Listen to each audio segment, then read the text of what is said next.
Alright, this is assignment number 7. I wasn't able to do the last assignment because I was in the middle of editing it and I forgot that the deadline is Sunday midnight. And I was having a little too much fun editing it. And then, all that work was for nothing. But it is what it is. That's kind of on me. I should have just done it earlier. I need more time management skills. That's what I need. But this week's assignment was around digital forensics. And honestly, I was kind of excited for this week because, well, we already learned about digital forensics quite a bit because, we had the field trip and we went all the way up, in the building and we were asking questions and all that, And of course, I got the picture of the little logo. I'm going to put that up right now. And it was a cool field trip. I don't know why I'm still bringing up the field trip, but during the lecture, I just found it crazy that just from a Nintendo Switch, you guys they were able to track someone just because of the Nintendo Switch that they had. They had no, I don't want to say no evidence, but they had no leads on where to go from when that one professor died, because all they really were going off was rate my professor, and that's probably not the best thing to do, or that's not the best lead to have, because I don't know, you're in a bad spot. They were in a bad spot, but they were able to find them because of a Nintendo Switch box. What if they never touched that Nintendo Switch? What if they just didn't want it? Or what if they want PS5 instead or something?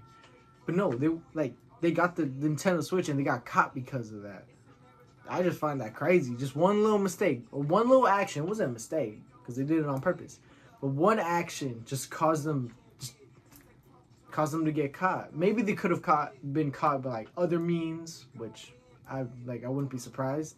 But it also had me wondering what if they didn't catch him? What if they didn't have the box of the Nintendo Switch? Is that it? Do they just get off with no charges or anything? Because what, I don't think in the video they told us any other leads that they had. I guess they just had that one and went with it. And they found the culprit. It worked. But I wondered what if that box wasn't there? Another thing I was wondering was because they told us it's basically hard to completely erase data. Any post that you make, just any messages that you made, anything like that is impossible to completely erase because it goes up in the cloud. But that had me wondering is there any way to completely erase data? If not, I feel that's kind of scary in my opinion, because what if you let's just say hypothetically you post something that you regret. What do you do? Can you just not completely destroy it? Is it just there forever? What do you do? I feel that's one flaw. I mean, is it really a flaw? I feel it's just it could be just something you can't run away from, and it's just damn. And this is a nice little segue to my next question was should we completely rely on using the cloud?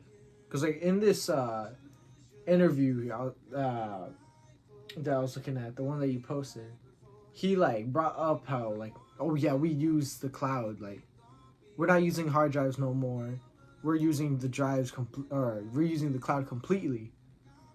And that I feel that's low-key a bad direction to go in. Of course the cloud, super convenient and all that, but you also told us I think it was the Clackamas College where they basically got hacked and they just couldn't do anything.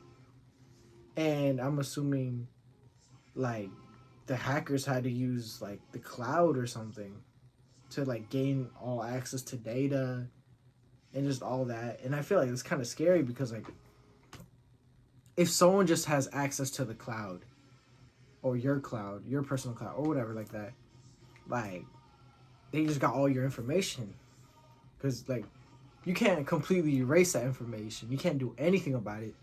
It's just there, and you can never completely erase that cloud. And it's just like, should we continue relying on the cloud, completely using the cloud, or should we try to like kind of use both hard drives and the cloud? I'm gonna try to keep this post a little bit shorter because I know, as you said before, that you have to be going through like that you got like 3 different jobs basically, and you got to keep going over every assignment and all that. You know, put it in 2 times speed, and I'm like, damn, I don't want to keep just saying yeah, you know, filler words and all that. So like, I'm gonna try to keep it short. There you go again. I just said I said it again. Like, would I be considered going to digital forensics? I don't know.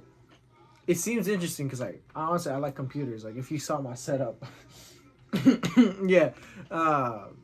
But I feel like it's super time consuming. I feel like all these jobs are super time consuming. So, like, that's not a valid argument. But, like, I do genuinely like using computers and all that. But super time consuming. I don't know. I feel like every little progress you make, though, okay, damn, it would rejuvenate my like excitement. Like, I don't know how to describe it, but I feel like it would be like a long process because, like they said, like cracking into a phone could take like 5 hours or more. I forgot the exact number, maybe 9, who knows? But that would be super time consuming and mentally draining, in my opinion. You're just there in a room looking through some data the whole time, looking for any piece of evidence you can scrape. And I feel like that's... But I feel like whenever you find the information, you'll be like, damn, let's go, you know? Like, you'll get all hyped up. But that's like once every like 3 hours. So, I don't know. But of course, it helps. Like, you can help a lot of people with it. Like, that one person that was helping track down CP, I'm pretty sure. Like, that's an amazing, like, that's like really good for the community. Like, help stopping that because you know it's bad. But would I do it? I could see myself doing it. But of course, I want to see what else, the other things, like what else is in store for forensics. Because the first couple of weeks, I was loving it. But now, recently, I've been like, do I want to do this for a life? You know? Or maybe it doesn't have to be for life, but like for a career. And that's just something to think about, you know? During the interview, like near the end, you like asked him, like what would they like, what would be some nice advice coming into the field if they wanted to like actually get the job? I couldn't really hear him because I don't know if the interview, just like the audio was kind of bad, but I think I heard you need like a computer science degree, and that's like something that I could be like familiar in because, well, I like computers and all that. I find myself to be a tech savvy person. But yeah, I don't know. Do I see myself doing this? I don't know. I guess we'll find out. I could do more further research into it. But I would say, like, if I made a list, this would be kind of like above the middle. You get what I'm saying? But like not the top. Maybe like 4th.